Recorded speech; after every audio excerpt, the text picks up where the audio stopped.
Bienvenue sur Écolo au boulot, le podcast pour les salariés qui veulent accélérer la transition écologique des entreprises. Vous êtes sur un format express, avec quelques extraits des meilleurs moments de l'épisode de podcast qui est sorti la semaine précédente. Je vous laisse écouter. Au niveau environnemental, et tu l'as dit en introduction, il y a une consommation énergétique. L'entraînement d'une IA, c'est beaucoup de calculs, c'est énormément de serveurs, c'est énormément de data qui sont triturés et donc forcément, eh bien, ça consomme énormément d'énergie. Donc ça paraît anodin, mais plus on va construire d'IA, plus on va entraîner des IA et plus on va consommer d'énergie.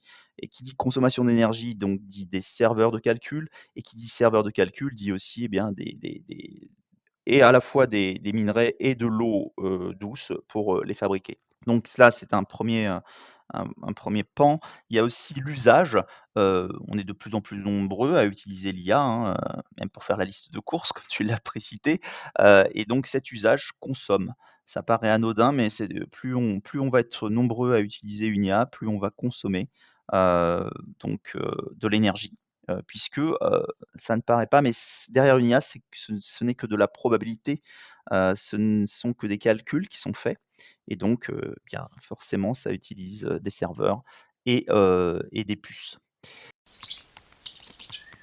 Parce qu'en fait, c'est des biais culturels.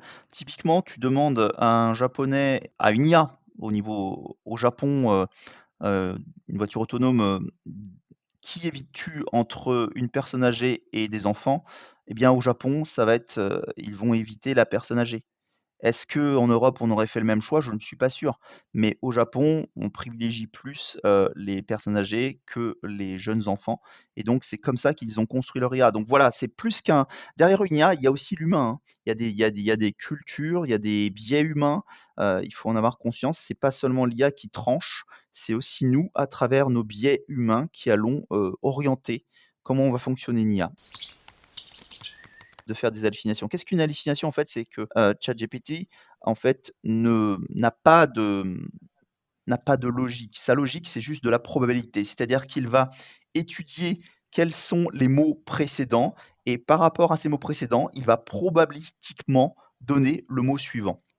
Et donc je lui ai dit: «OK, heu, parle-moi d'un auteur, d'un écrivain particulier». Donc il m'a donné, son output et puis après je lui ai dit: «Qu'est-ce que tu connais sur moi?»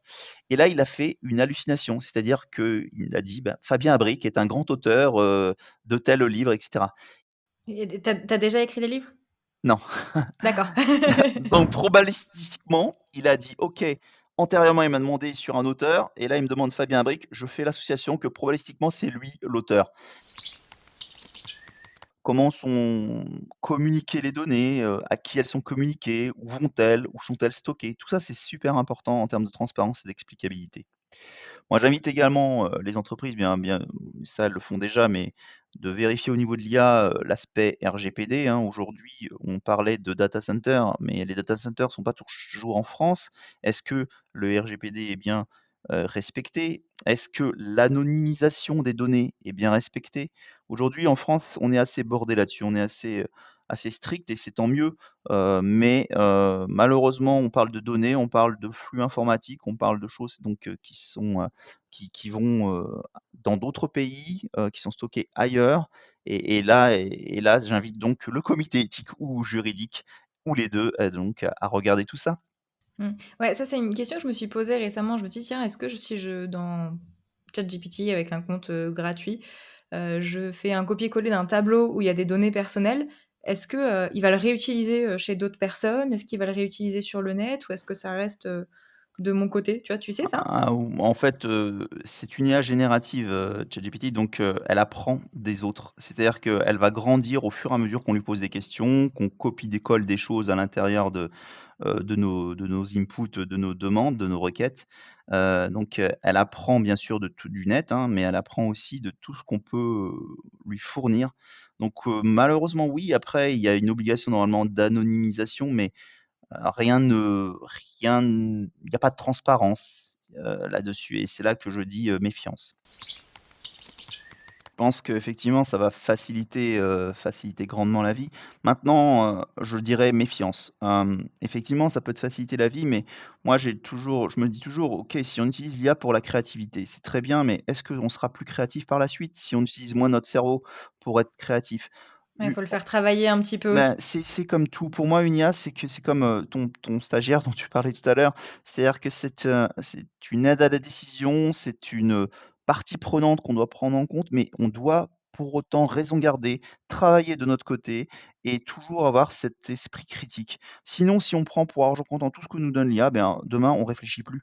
Demain, on réfléchit plus dans nos décisions, on réfléchit plus dans la créativité, on va perdre, notre cerveau va s'atrophier. Enfin, j'ai peur de ça, mais voilà, donc pour moi, oui, on va gagner du temps, oui, on va être plus performant, oui, mais ça reste un outil, il faut le prendre comme un outil et pas comme, voilà, comme quelque chose qui va nous remplacer et c'est surtout ça qu'il faut donc border dès aujourd'hui.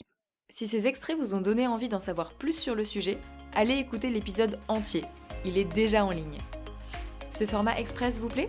Si oui, dites-le moi avec des étoiles ou commentaires sur votre application de podcast pour que je continue à vous les proposer. Ciao!